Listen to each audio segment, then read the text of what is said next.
plantation records from the Louisiana sugar country contain an entry that medical experts still find impossible to explain. A woman in bondage gave birth to 3 living children in a single night, something so rare that most doctors of the era had never witnessed it. But the birth itself wasn't what made this case extraordinary. What happened 72 hours later would be documented in letters witnessed by multiple people and whispered about in both slave quarters and plantation houses for decades. The decision made that week violated every maternal instinct, defied the natural order, and left a question that still haunts anyone who examines the evidence. When survival requires the unthinkable, can we truly judge the choice? Before we continue with the story of what happened at Belle Riviere Plantation in the spring of 1847, I need you to do something. Hit that subscribe button, because stories like this, real, documented cases that history tried to bury, don't just disappear on their own. And leave a comment telling me what state or city you're listening from. I want to know where in America people still care about these hidden truths. What happened next would force everyone involved to confront a question no one should ever have to answer. Belle Riviere Plantation sat along a bend in Bayou La Fourche, 30 miles south of Donaldsville, where the water moved slow and dark through fields that stretched toward the Gulf. The main house rose 3 stories, white columns holding up galleries where the Arsenault family took their evening air when the heat became unbearable. Behind it, the sugar mill's brick chimney stood like a finger pointing at God, and beyond that, 2 rows of cabins housed the 87 people who made the Arsenault fortune possible. In April of 1847, Louisiana sugar was worth more than cotton, and planters like Etienne Arsenault understood that enslaved people represented not just labor, but investment. A healthy woman of childbearing age could be valued at $1,200. Her children would add to that value from the moment they drew breath. Arsenault kept meticulous records, births, deaths, illnesses, sales, purchases, in leather-bound ledgers that his wife Marie-Thérèse occasionally reviewed when managing the household accounts. Among those 87 souls was a woman the records listed simply as Delphine, aged 24, house servant, light complexion, valued at $1,400. The extra $200 in her valuation came from her appearance and her position. She worked in the main house, serving meals, cleaning chambers, and assisting Madame Arsenault with her toilette. This proximity to the family meant better food, lighter work than the fields, and a small cabin she shared with only one other woman instead of a family of 6. It also meant visibility. Everything Delphine did happened under someone's watch. Her pregnancy became apparent in December of 1846, and the records noted clinically, Delphine with child, due approximately April. The father wasn't listed, but anyone who'd been at Belle Riviere for more than a season understood the mathematics of a house servant's pregnancy. Some things didn't require documentation. Delphine continued her work through the winter months, her belly swelling beneath the simple dresses the house servants wore. Marie-Thérèse Arsenault, a devout Catholic who attended Mass every Sunday at St. Philomena's Church in Donaldsville, took particular interest in the pregnancy. She'd lost 2 children to fever in their infancy and had no living sons to inherit Belle Riviere. When she looked at Delphine's expanding form, she saw potential. Another child born on the plantation, another piece of property, another investment in the future. "You're carrying large," she told Delphine one morning in March, her hand resting briefly on the swell. "Perhaps twins. Dr. Broussard should examine you before your time comes." Dr. Louis Broussard made the journey from Donaldsville twice monthly to tend to the Arsenault family, and occasionally to enslaved people whose value justified the expense. He arrived on April 3rd, his medical bag worn smooth from years of house calls throughout Ascension Parish. The examination took place in Delphine's cabin. Dr. Broussard pressed his hands against her abdomen, his brow furrowing as he felt the movements within. He listened with his wooden stethoscope, counting heartbeats. When he emerged, he found Madame Arsenault waiting on the cabin's narrow porch. "Well?" she asked. "3," he said simply. 3 distinct heartbeats. I've only seen this twice before in my career, and neither pregnancy ended with living children. The chances of all 3 surviving the birth are extraordinarily slim, madame. I must be frank, the chances of even one surviving are poor. And the mother herself faces considerable danger. Marie-Thérèse's expression shifted through calculation, visible to anyone watching. If they live, they would be mulatto children. Light, like their mother. Almost certainly given Delphine's complexion. Such children have value, Dr. Broussard. If they survive, madame, I urge you to prepare for disappointment. But preparation took many forms at Belle Riviere.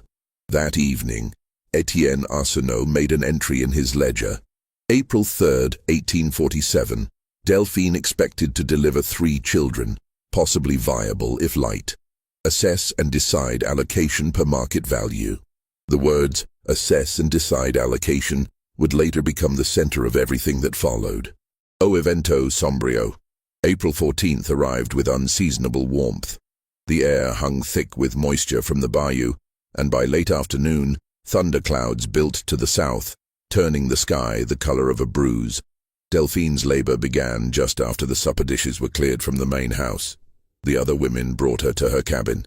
They sent word to the main house, and Dr. Broussard was summoned from Donaldsville, though everyone knew he wouldn't arrive in time. A woman named Ruth, who'd delivered dozens of babies in the quarters over her 48 years, took charge of the situation. What happened over the next 7 hours would be documented in fragments. Ruth's testimony given later, notes from Dr. Broussard when he finally arrived, and a letter from Marie-Thérèse to her sister in New Orleans, written a week after the birth. The labor was difficult. Ruth later told the other women that she'd never seen anything like it. 3 children trying to enter the world at once, each one fighting against the others. The first baby arrived just after midnight. A girl, small but breathing, her skin the color of fresh cream with the faintest amber undertone.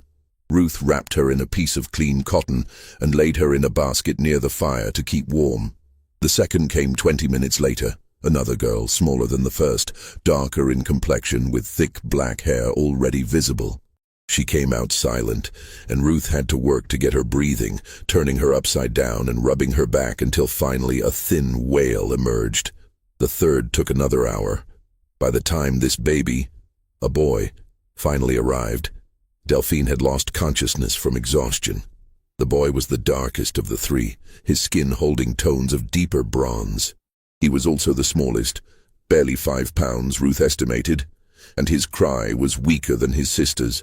When Dr. Broussard arrived at dawn, he found 3 living babies and a mother who was alive but depleted in ways that concerned him. He examined each infant carefully, noting their sizes, their breathing, their color, their vigor. He wrote his observations in a small notebook he kept for medical records. Remarkable, he murmured to Ruth. All 3 alive. I didn't think it possible. God makes possible what he wants, Ruth said quietly. But it wasn't God's will that would determine what happened next. It was arithmetic. Etienne Arsenault arrived at the cabin mid-morning with his wife. They stood in the doorway, looking at the 3 baskets arranged near the fire, each containing a tiny human being that represented both miracle and commodity. Marie-Thérèse moved from basket to basket, studying each child with the same attention she gave to evaluating fabric at the dry goods store in Donaldsville. She lifted each baby briefly, examining skin tone in the morning light streaming through the cabin's single window. The first girl, she said finally. She's the lightest. She could pass for white in certain company. That makes her valuable, Etienne agreed. Very valuable, especially as she grows. She could be trained for house service, perhaps even ladies' maid work, premium positioning. And the others? Etienne's expression remained neutral, but his words carried weight. Darker children are more difficult to place in domestic service. Field work is their future, which means their value cap's lower. And 3 infants represent 3 times the resources: milk, care, time away from work for the mother. The return on investment must be calculated carefully. Dr. Broussard cleared his throat. Monsieur Arsenault, These are newborns. They require their mother. All three? Etienne's question hung in the air. Dr. Broussard, you yourself said multiple births rarely produce three viable children. Nature has a way of selecting the strongest. Perhaps we should allow nature to continue that selection. Marie-Thérèse touched her husband's arm gently. Etienne, we cannot simply. We are Catholic people. Father Duchamp deals in souls, my dear. I deal in property. These are separate matters. He turned to Dr. Broussard. How many children can a woman in Delphine's condition reasonably nurse and keep alive? The doctor's discomfort was visible. 1, perhaps 2 if she's strong and well fed. 3 would be unlikely to all survive even under the best circumstances. The smallest one, the boy, is particularly fragile. Then medical reality supports a practical decision.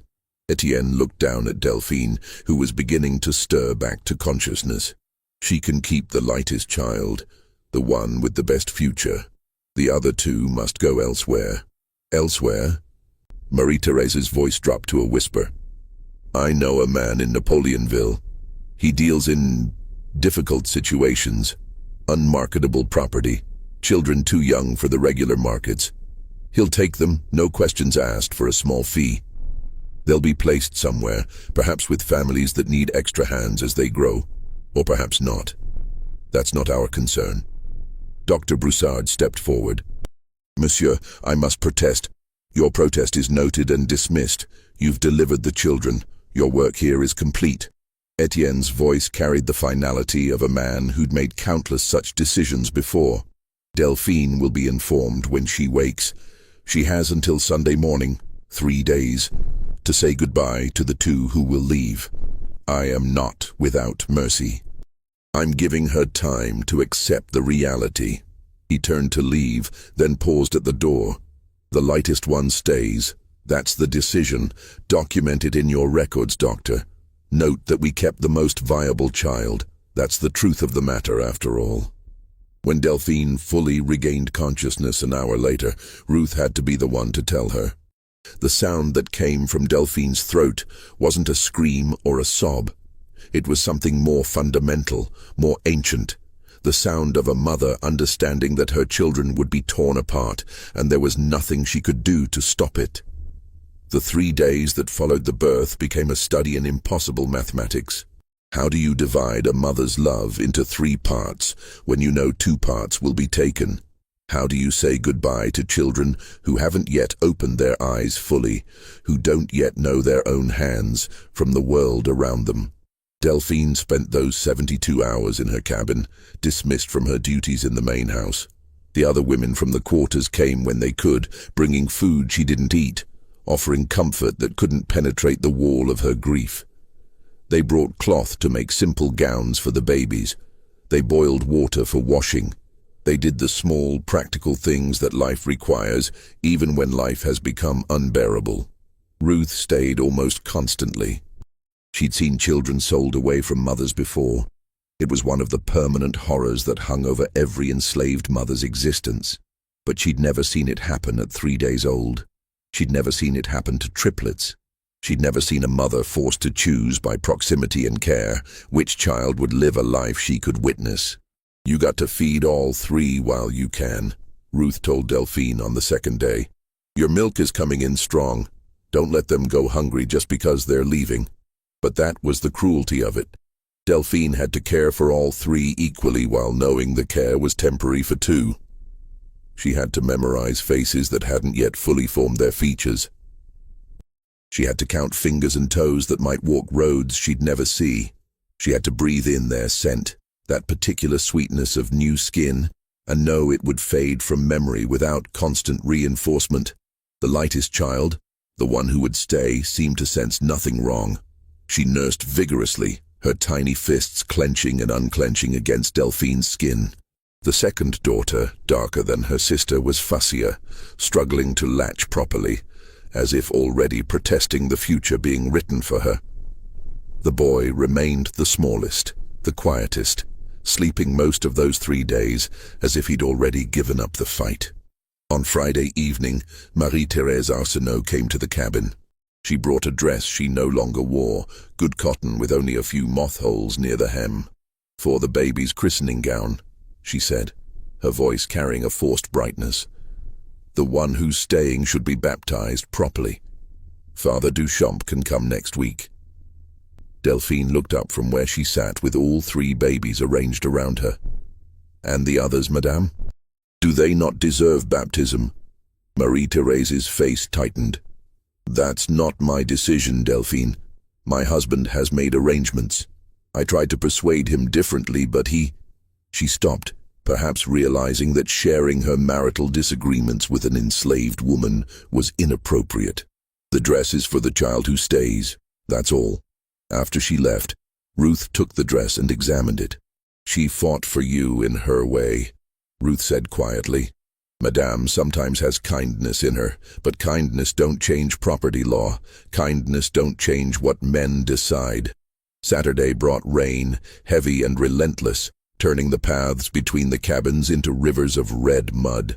Delphine watched the water run past her doorway and thought about the bayou that bordered the plantation, about how easy it would be to walk into that dark water with all 3 children and simply not come back out.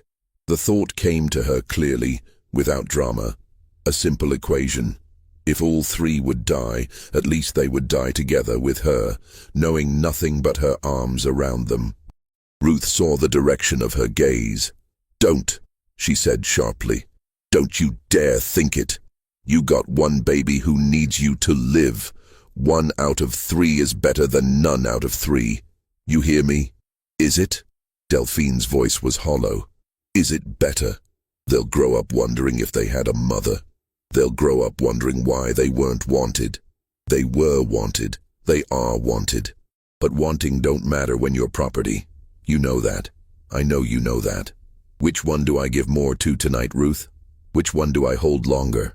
How do I choose that? You don't choose. You hold them all the same. You love them all the same.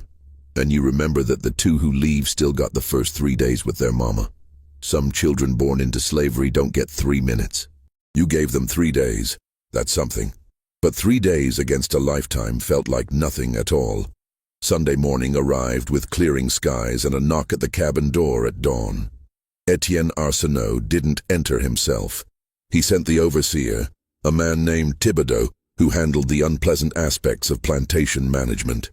Thibodeau had brought a wagon and another man, someone Delphine didn't recognize, someone whose face she would spend the rest of her life trying to forget. "Time," Thibodeau said. He had the decency not to meet her eyes. Delphine had dressed the 2 departing children in the simple gowns the women had made. She'd fed them one last time. She'd sung to them, a song her own mother had sung to her before she'd been sold away at age 12, a song in a language she didn't remember learning but knew in her bones. The stranger stepped forward and held out his arms for the first baby. "Names?" he asked. "They don't have names yet," Thibodeau said. "Just take them." "Wait." Delphine's voice stopped everyone. She looked down at the darker daughter, the one who'd been fussy, the one who'd fought. "Her name is Beatrice. The boy is called Christophe." The stranger nodded and took Beatrice first. She started crying immediately, a thin wail that cut through the morning air. Then he took Christophe, who remained silent, his eyes closed, his small chest rising and falling with shallow breaths. Delphine held the remaining child against her chest so tightly that Ruth had to touch her arm gently. "Careful, baby. You'll hurt her." The wagon pulled away with Thibodeau driving and the stranger sitting in back, a baby in each arm, wrapped in the gowns that would probably be taken from them and sold separately before noon. Delphine stood in the cabin doorway, her remaining daughter in her arms, and watched until the wagon disappeared beyond the sugar mill, heading north toward Napoleonville. She didn't scream. She didn't cry. She just stood there, memorizing the empty space where her children had been. Ruth finally led her back inside. "What are you going to name this one?" she asked, trying to redirect Delphine's attention to the living child she still held. Delphine looked down at the lightest baby, the one chosen for survival because her skin color promised better market value, because her potential as a house servant outweighed her siblings' futures in the fields. This child, who'd been selected by nothing more than the accident of her complexion, the luck of genetics that put slightly less melanin in her skin. Clementine, Delphine said finally. Her name is Clementine. That's a beautiful name. It means mercy. Delphine's voice was flat.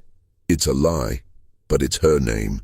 The weeks that followed the separation created a routine built on absence. Delphine returned to work in the main house after 2 weeks. Clementine strapped to her back in a sling while she performed her duties. Marie-Thérèse permitted this arrangement because it kept the child visible, kept her growing accustomed to the rhythms of the household where she would one day serve. But something in Delphine had calcified.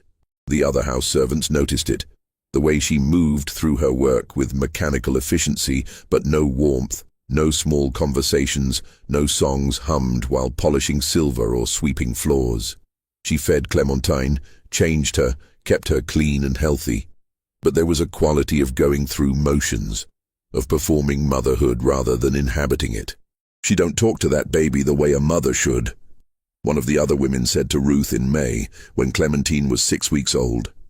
She takes care of her needs, but she don't seem to love her. Ruth understood. Part of her went away in that wagon.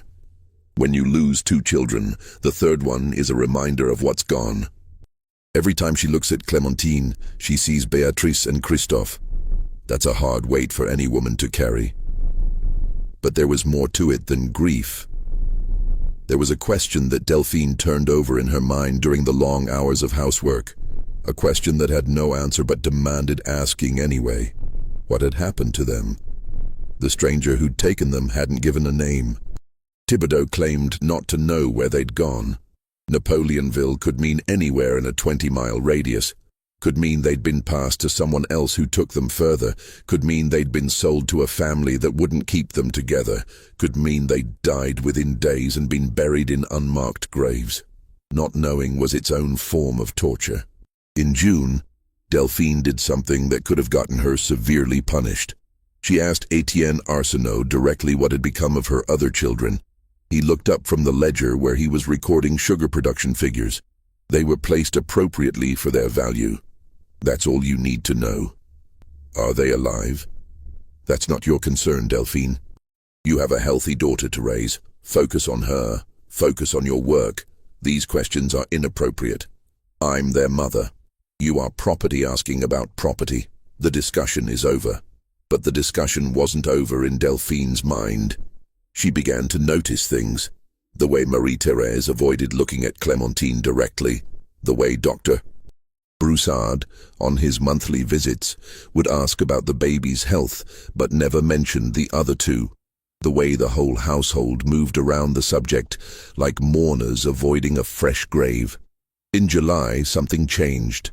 A woman arrived at Belle Rivière from a neighboring plantation, delivering preserves that Madame Arsenault had requested. Her name was Thérèse, and she worked in the kitchen of the Boudreau plantation 15 miles upriver. During her brief visit, while waiting for Madame Arsenault to inspect the preserves and provide payment, she stood in the main house kitchen with Delphine and the other servants. Her eyes fell on Clementine, now 3 months old and growing into her features. That's a light baby you got there, Thérèse said. She the only one? Something in her tone made Delphine look up sharply. Why do you ask?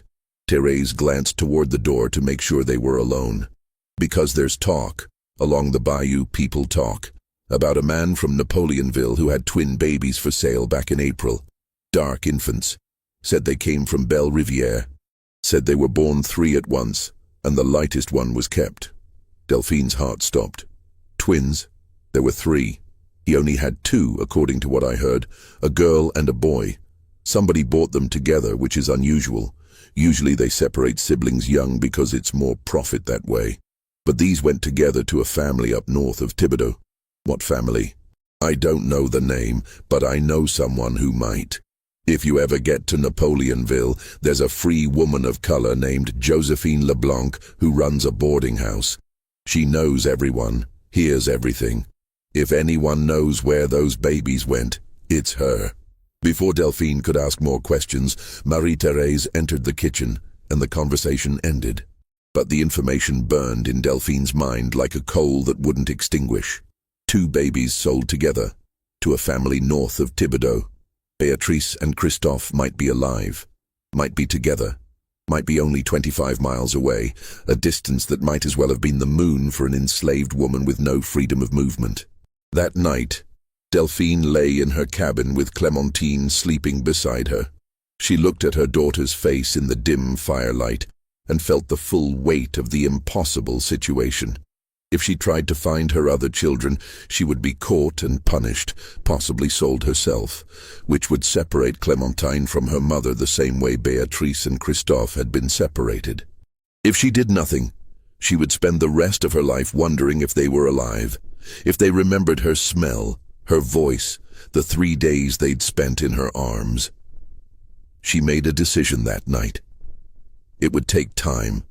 It would require careful planning. But she would find out what had happened to her children, even if it took years, even if it cost her everything. What she didn't know was that finding the answer would reveal a truth more disturbing than anything she'd imagined. Autumn came to Belle Rivière with its brief relief from heat, the weeks when Louisiana remembered it wasn't entirely a furnace. Clémentine grew stronger, her features developing the delicate beauty that Marie-Thérèse had predicted. By October she was 6 months old, sitting up on her own, reaching for objects with focused determination. The women in the quarters agreed she was going to be beautiful, and in the calculus of slavery, beauty meant value, and value meant attention.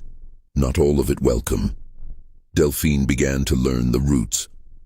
Every plantation existed within a network: supply deliveries, produce sales, church gatherings, doctors' visits, social calls between plantation families.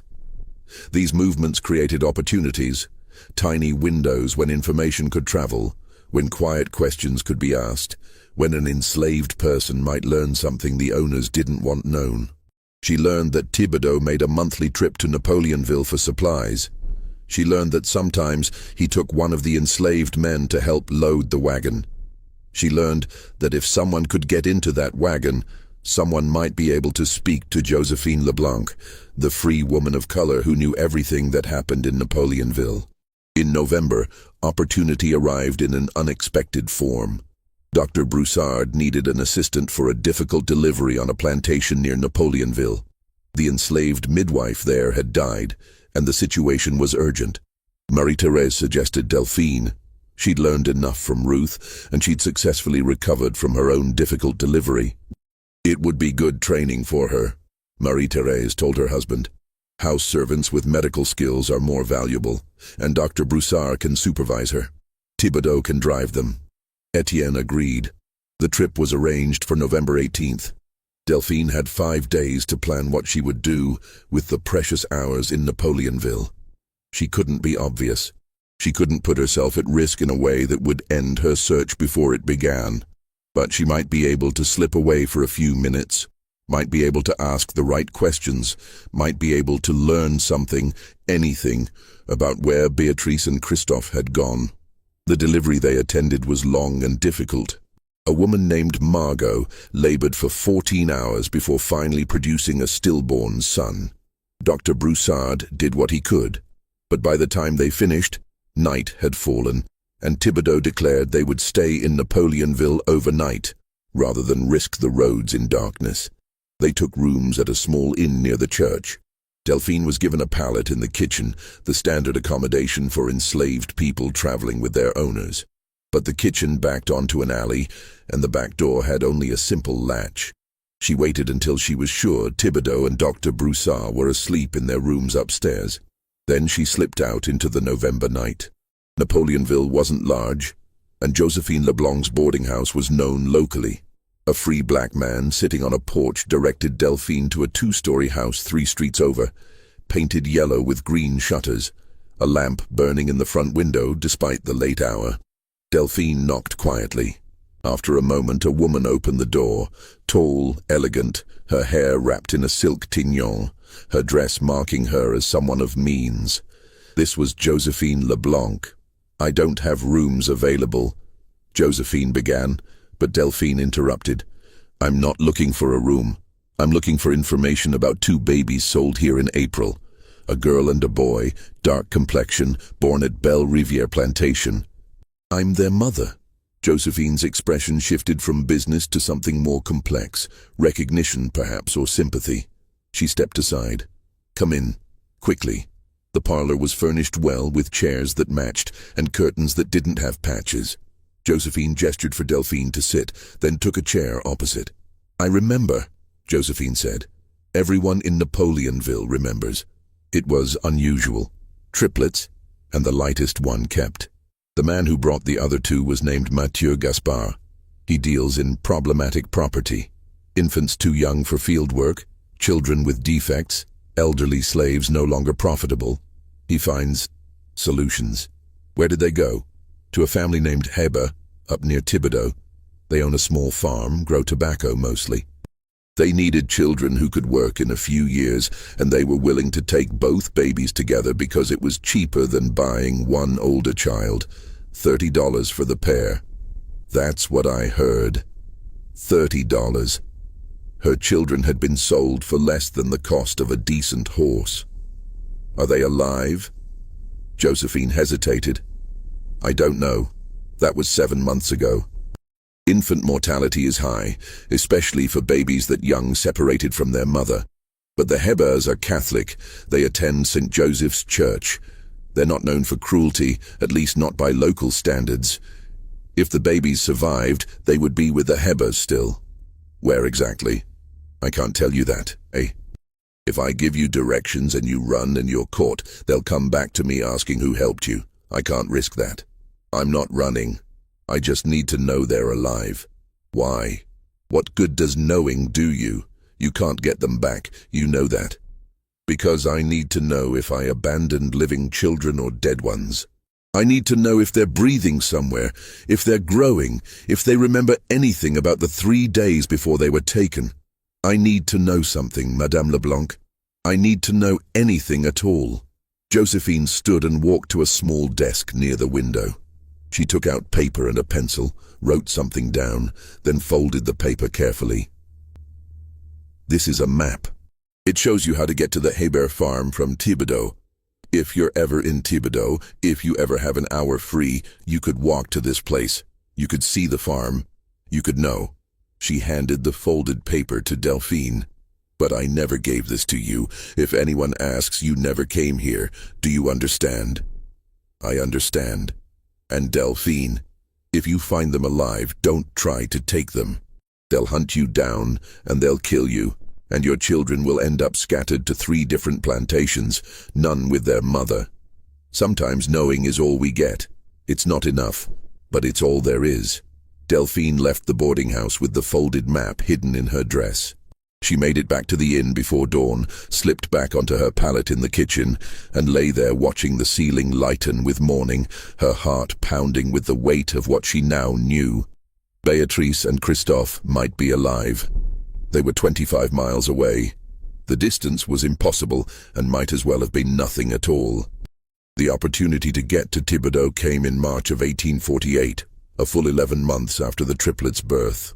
Marie-Thérèse's sister, Adélaïde, had fallen ill, and the family was summoned to her house in Thibodeau to help during her convalescence.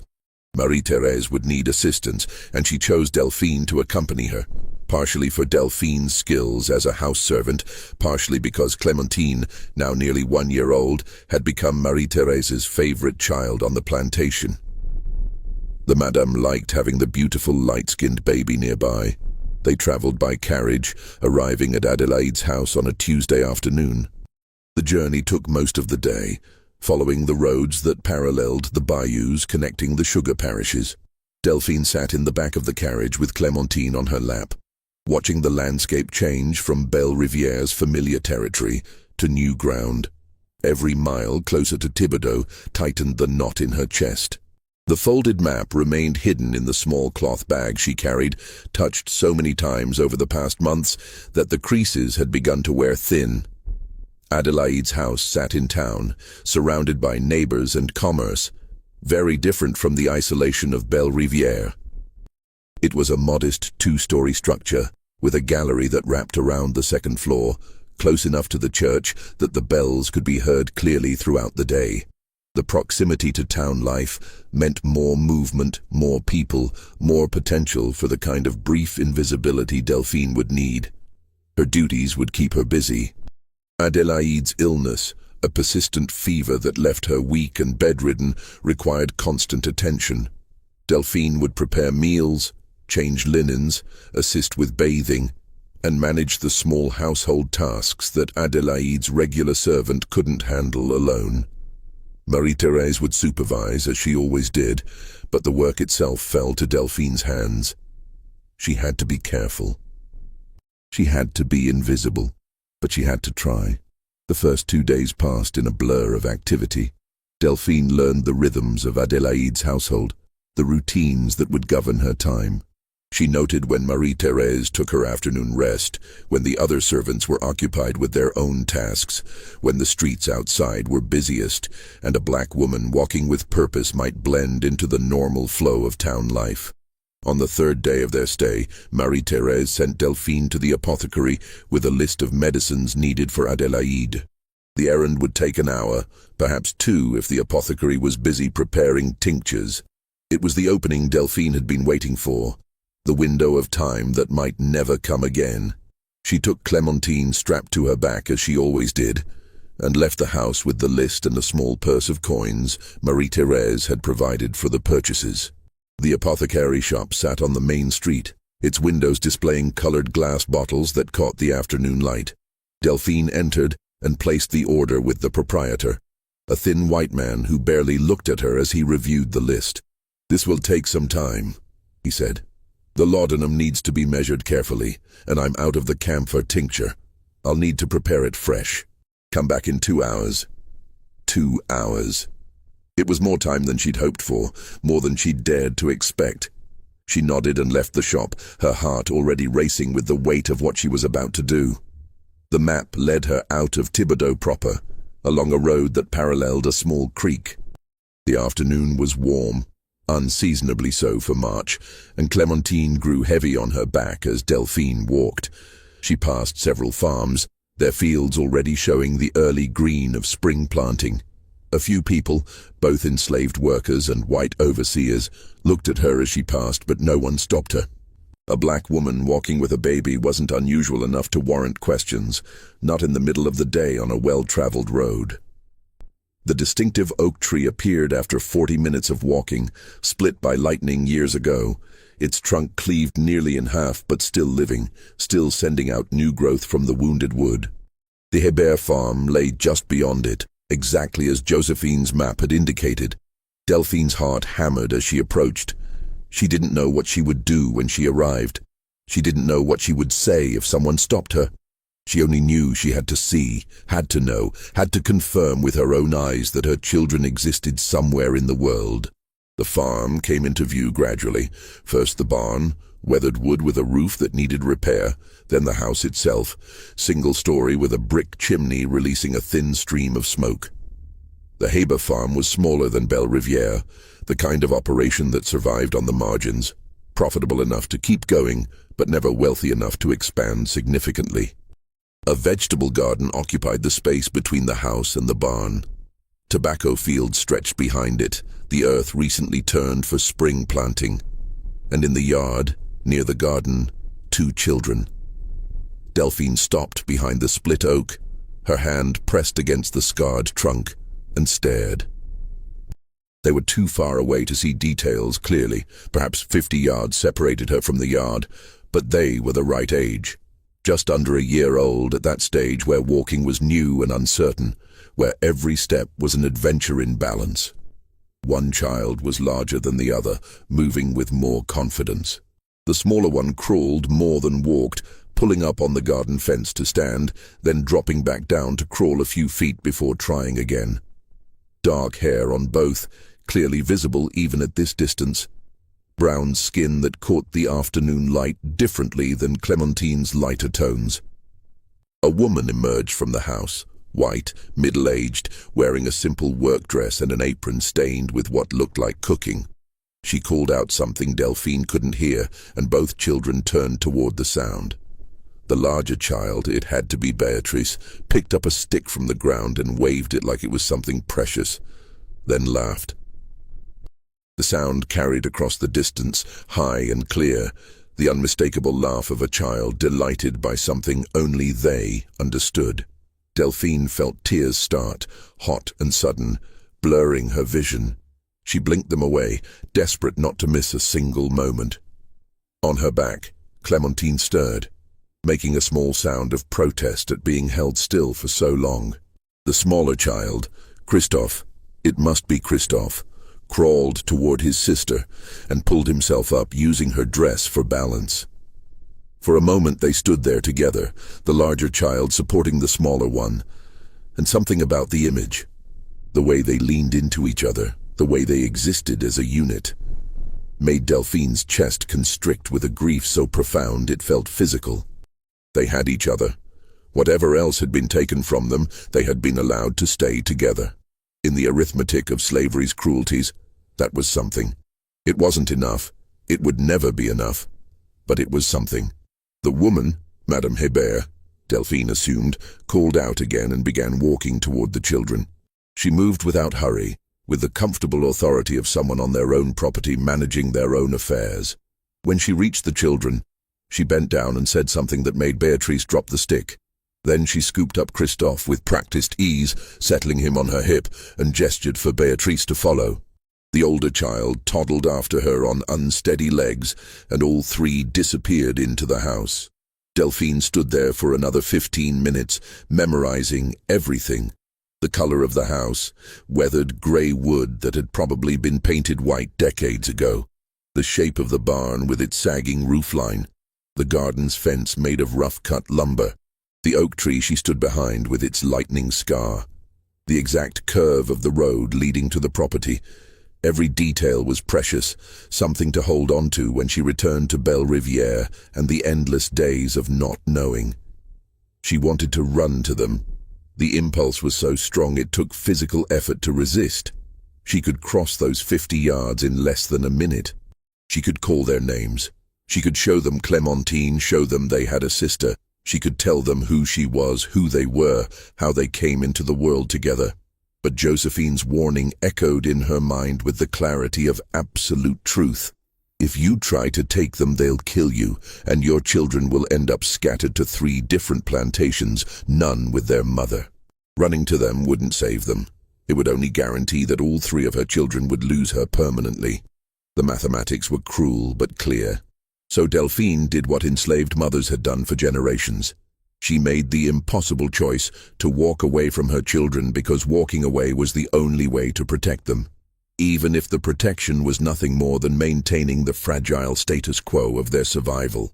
She turned from the split oak and began the walk back to Thibodeau. Clémentine had fallen asleep on her back, her small head resting against Delphine's shoulder, her breath warm and steady.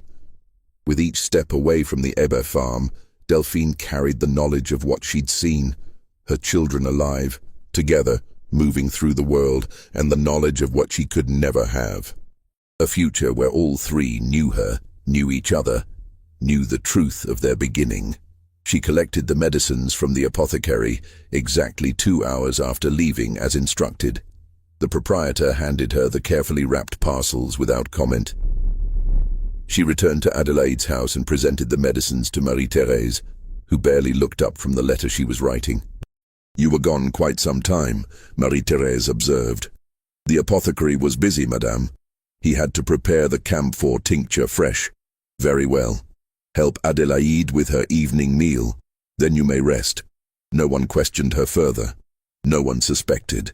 The errand had been completed, the medicines delivered, and Delphine had returned exactly as expected. The 2 hours that had changed everything for her were, to everyone else at Adelaide's house, simply 2 hours of normal, unremarkable time.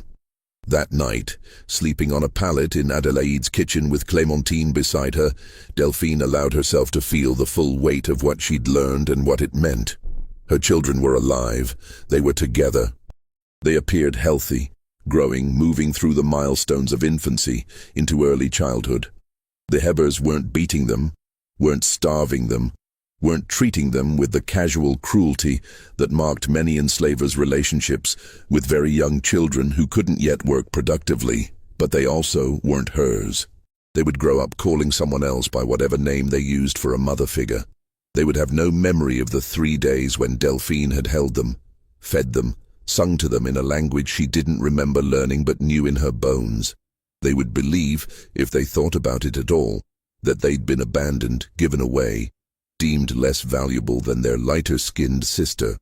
The victory of knowing they lived was inseparable from the defeat of knowing they would never know she'd cared enough to find them.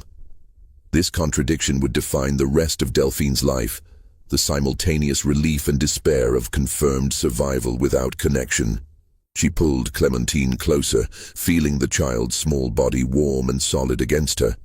This daughter she could hold. This daughter knew her voice, her smell, her touch. This daughter would grow up with her, would hear stories, would learn the things mothers teach their children. But teaching Clementine would also mean teaching her about the siblings she'd been separated from, ensuring that at least one person in the world knew the truth of what had happened that April night in 1847. The story would have to live somewhere, carried by someone, or it would disappear entirely, as if those 3 babies had never been born together, as if the decision to separate them had been natural rather than the calculated application of property values to human flesh. Delphine made a decision that night that would shape everything that followed. She would tell Clementine the truth when the child was old enough to understand. She would make sure that the names Beatrice and Christophe were spoken aloud, were remembered, were kept alive in the world, even if the people bearing those names never knew they'd been given them. It wasn't justice. It wasn't reunion. It wasn't the ending that any mother would choose. But it was the only form of resistance available to her, the refusal to let her children's existence be erased by the system that had scattered them. Delphine returned to Belle Riviere with Clementine and Marie-Thérèse 4 days later, and life continued in the way that life continues in places where human beings are property. The seasons turned with their predictable rhythms. The sugar cane grew tall and green through the summer, was cut in the fall, processed in the winter. The Arsenault family prospered, their ledgers showing steady profits from the labor of the people they owned. Children were born in the quarters, and some died and others were sold away to plantations further west or south. The Mississippi River flooded its banks in the spring of 1849, and Belle Riviere lost a portion of its lowest fields to the water's temporary reclamation. Through all of this, Delphine performed her duties with the same mechanical efficiency that had characterized her work since the separation. She served meals in the main house, cleaned chambers, assisted Marie-Thérèse with her toilette and correspondence. She raised Clementine with careful attention, teaching her the skills that would make her valuable, the behaviors that would keep her safe, the invisible knowledge that every enslaved person had to master, how to read white moods, how to become invisible when necessary, how to survive. But something fundamental had shifted after the trip to Thibodeau. Knowing her other children lived changed the mathematics of her grief.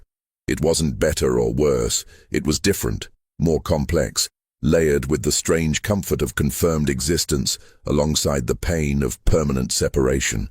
She could picture them now, not as abstractions or frozen memories of 3-day-old infants, but as real children walking and talking somewhere she could find on a map. That knowledge was both balm and poison, soothing and burning in equal measure. The years accumulated slowly. Clementine grew into a beautiful child, exactly as Marie-Thérèse had predicted. By age 3, she was helping with small tasks in the main house, fetching items, carrying messages between rooms, entertaining Marie-Thérèse with her quick mimicry of adult behaviors. By age 5, Marie-Thérèse had begun teaching her to read, an unusual choice that sparked some comment among the Arsenault family's social circle, but was defended on practical grounds. A literate house servant could read recipes, take dictation, manage household accounts, skills that significantly increased her value and future earning potential if hired out to wealthy families. Delphine observed this education with mixed feelings. Literacy was power, even constrained literacy. It was also visibility, which brought its own dangers. But she encouraged Clementine's learning, adding her own lessons in the evenings when they were alone in their cabin. She taught Clementine carefully, deliberately, with a purpose the child was too young to fully understand. She taught her to be observant, to notice details that others missed, who was angry and hiding it, who was lying and covering it, who could be trusted and who should be avoided. She taught her to remember things precisely, to hold stories in her mind with all their details intact. She taught her that having a light complexion was both an advantage and a burden, that it would open certain doors while closing others, that it would make some people favor her and make others resent her, and that neither reaction had anything to do with who she actually was. And when Clementine turned 6 years old enough to understand permanence, old enough to grasp that the world contained both seen and unseen realities, Delphine told her about Beatrice and Christophe. They were sitting together in the cabin one evening in early April of 1853, 6 years almost to the day after the triplets' birth. The spring air carried the heavy sweetness of flowering plants from the main house gardens. Clementine was practicing her letters on a slate, forming the alphabet with careful concentration. "You have a sister and a brother," Delphine said quietly, breaking the comfortable silence. "They were born the same night as you. They look different from you.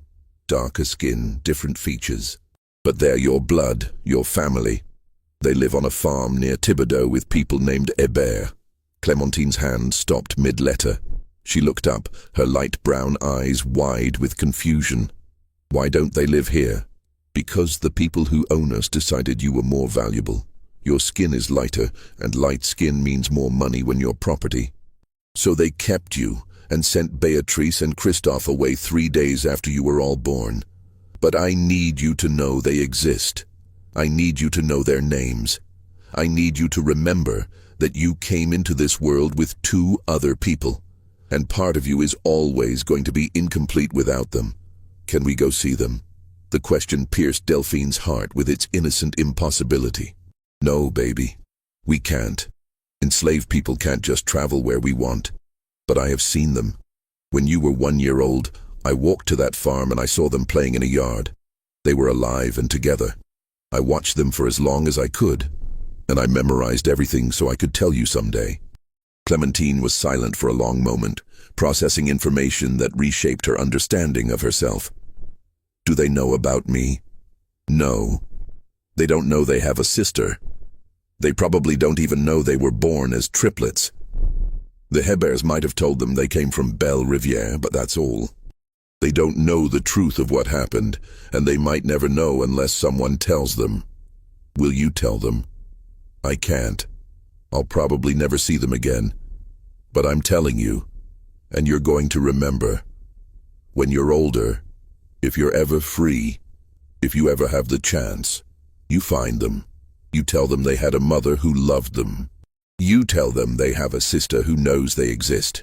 You tell them that for 3 days they were held and fed and sung to, and they weren't abandoned because they weren't wanted. They were taken because of the color of their skin, and that's different. That matters. Do you understand?" Clementine nodded slowly. At 6, she couldn't fully grasp the full horror of that mathematics, the way human beings could be evaluated and divided based on complexion. But she absorbed the essential truth. She had siblings, they were alive somewhere, and remembering them was important. She would carry that knowledge forward, would let it shape her understanding of family and loss and the arbitrary cruelties that defined enslaved people's lives. That conversation became a regular ritual between them. Every few months, Delphine would add details. Descriptions of the Hébert farm, the split oak tree, the way Beatrice had laughed while waving a stick, the way Christophe had pulled himself up using his sister's dress. She repeated the names until they were etched into Clementine's memory as deeply as her own name. She made the absent siblings real through the only power available to her. Storytelling, repetition, insistence that they mattered even in their absence. The years passed with increasing weight. Delphine aged in the way that enslaved people aged, faster than free people, worn down by labor and grief compounded year after year. She developed a cough in her 30s that never fully went away, a persistent rattle in her chest that worsened in the damp winters. By 40, she moved slowly, her joints stiff from years of work that required constant standing, constant bending, constant physical strain. By 45, she was no longer considered valuable enough for house service and was reassigned to lighter work in the kitchen gardens, growing vegetables for the main house and the quarters. This demotion, which would have devastated her earlier in life, brought unexpected relief. Garden work meant less visibility, less constant supervision, more hours where she could simply exist without performing. She planted tomatoes and beans and okra. She weeded and watered and harvested. Her hands, which had served elegant meals and folded delicate linens, now worked directly in soil, and there was something honest about it that house service had never provided. Clementine, meanwhile, became exactly what the Arsenault family had envisioned, a skilled, literate house servant whose light complexion and refined manners made her suitable for hiring out to wealthy families in New Orleans during the social season. She was 16 when she made that first journey, accompanying Marie-Thérèse to serve as a lady's maid in a Garden District mansion for 3 months during the winter of 1863. The timing was significant. The Civil War raged around them, though Louisiana's surrender wouldn't come until 1865. New Orleans had already fallen to Union forces in April of 1862, but the sugar parishes remained largely under Confederate control. The wealthy families of New Orleans continued their social season despite the war, clinging to the rituals of antebellum life even as everything around them changed. It was during that first New Orleans season that Clementine met Auguste Rousseau, a free man of color who worked as a carpenter, doing repairs and custom work for the wealthy families that populated the Garden District. The free black community in New Orleans was substantial and complex. People of mixed race who occupied an ambiguous social position between slavery and full citizenship, who owned property, ran businesses, and navigated the narrow space the law allowed them. Auguste was 30 years old, educated, politically aware, part of the networks that would later form the basis for Reconstruction-era black political organizing. He'd been born free, the son of a white merchant and an enslaved woman who'd been freed before his birth. He'd learned carpentry from his father and had built a modest but steady business serving the wealthy families who valued skilled craftsmanship. They met when he came to repair a section of gallery railing at the mansion where Clementine was working.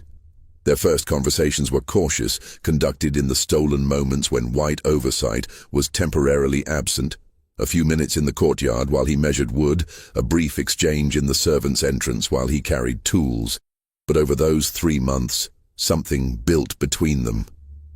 Auguste recognized in Clementine the particular intelligence that slavery tried to suppress, the awareness that looked at the world and saw beyond the immediate to larger patterns and possibilities.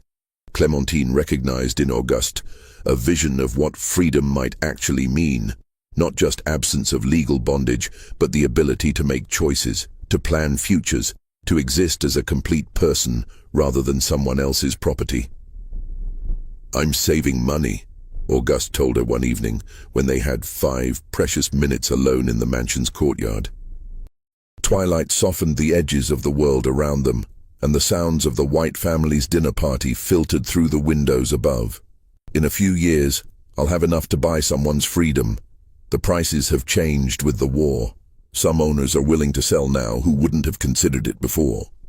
If you were for sale, if I could negotiate with the Arsenault family—" "I have family," Clementine interrupted.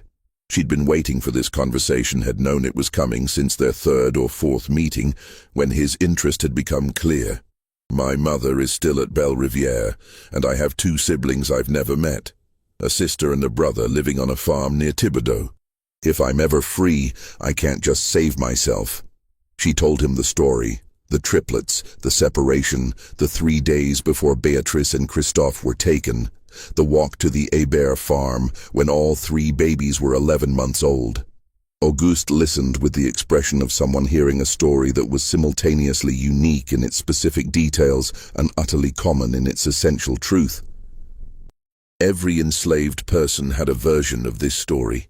Every family had been broken by the mathematics of property value, by the casual cruelties that reduced human relationships to economic calculations. "If I help you," Auguste said slowly, his voice careful with the weight of the promise he was considering, "if I find a way to learn about those children, to discover if they're still at that farm, if they're still alive, would you want to know, even if the answer is painful?" Yes, not knowing is worse than any truth could be. Auguste kept his promise, though it took longer than either of them anticipated. The war complicated everything: travel restrictions, documentation requirements, the general chaos of a social system collapsing. But Auguste had connections throughout southern Louisiana, networks built through years of business relationships, and the invisible community of free black people who maintained contact across parish boundaries. Over the next 2 years, he made careful inquiries. He talked to other free people of color who had connections to Thibodaux. He spoke with enslaved people who traveled with their owners, gathering fragments of information. He pieced together the story through dozens of small conversations, building a picture from scattered details. In early 1865, just months before the war's end, he came to Clémentine with news. "Christophe is dead," he said quietly. "He died when he was 4. Fever took him, but Beatrice is alive. She's still at the Hébert farm. She's 21 years old, never been sold away. The Héberts aren't wealthy enough to sell property they've had since infancy. They need the labor too much." Clémentine's mother was 41 by then, her cough chronic, her body worn down. When Clémentine told her what Auguste had learned, Delphine wept for the first time since the separation. She wept for Christophe, who she'd carried and birthed and held for 3 days, and would never know beyond that. And she wept for Beatrice, who was alive and grown, and had lived an entire life as a stranger. "I want you to promise me something," Delphine said when the tears stopped. "When I'm gone, if you ever get free, you find her. You tell her everything. You tell her she had a brother and a mother and a sister. You tell her the truth of what happened. You don't let her spend her life thinking she was abandoned for no reason. Promise me." "I promise, Mama." Delphine died in early 1864, her lungs finally giving out after years of progressive illness. She was buried in the small cemetery behind the slave quarters at Belle Riviere, her grave marked only by a wooden cross that would rot away within a decade. The Civil War ended in 1865. The enslaved people at Belle Riviere were freed by the 13th Amendment, though freedom came with its own complications. No land, no resources, no education, no protection from the violence that erupted across the South during Reconstruction.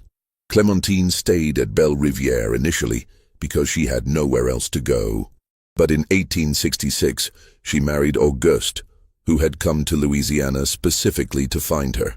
They moved to New Orleans, where Auguste's carpentry business provided a modest living. It took Clémentine 3 more years to save enough money to make the trip to Thibodaux. She went in 1869, now 24 years old, with Auguste accompanying her for safety. They found the Hébert farm exactly where Josephine Leblanc's map had indicated all those years ago. Beatrice was still there. She was 26 years old, working as a sharecropper on the same land where she'd been enslaved as a child.